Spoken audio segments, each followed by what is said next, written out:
It went on for endless minutes. The execution of Dennis McGuire. They can't tell me that's a normal execution. It has sparked new debate over the death penalty. From priests to people of all walks, opinions vary. I'm all for the death penalty. Do I believe in the death penalty? No, not really. There have been people executed that didn't deserve it. The death penalty cannot bring back the person. I think if the person is found guilty without a reasonable doubt, face the death penalty. They deserve to suffer. Suffer worse than the people they've done to. As the scriptures say, eye for an eye, tooth for a tooth, and life for a life. But it doesn't work that way. A life for a life does not work. It doesn't bring back the life that's lost. Father Lawrence Hummer is the pastor at St. Mary Catholic Church in Chillicothe.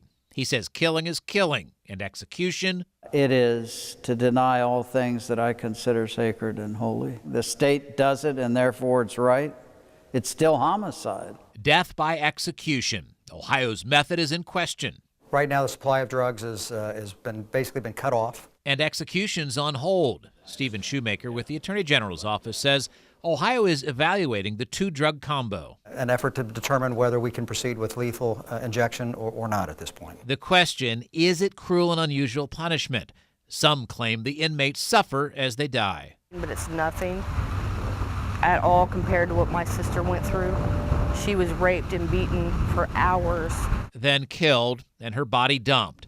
In 1992 in Springfield, Holly Massey's 12-year-old sister, Free Morrow, and her friend, Martha Leach, were brutally murdered by this man, William Sapp, now on death row. I do not have a problem watching him die for what he did. Mr. Sapp is a serial sexual killer. The Clark County prosecutor on that case, Stephen Shoemaker. Everywhere you went, people spoke about it. They were found here. Here, behind a warehouse, now the site of a memorial.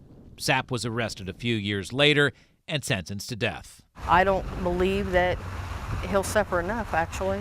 In this room, they're not supposed to suffer, but do they? Father Hummer determined that by something he witnessed last year. I didn't know what to expect, other than he was going to die. He is Dennis McGuire, the reason for the death penalty delay.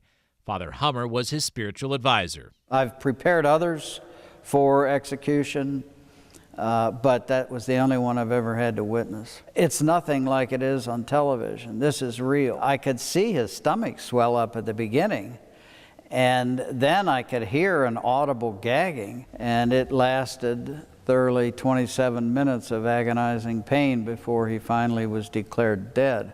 Father Hummer says McGuire suffered greatly. Others say so did Joyce Stewart, the pregnant woman McGuire murdered, found in Preble County with her throat slashed. Supporters of the death penalty say the law is for her and for Free Morrow. She should be here, and she's not. Meanwhile, those opposed say this delay is an opportunity. It's time to stop. We are at a crossroads moment, and it shouldn't be lost. Mike Kallmeyer, ABC 22 News.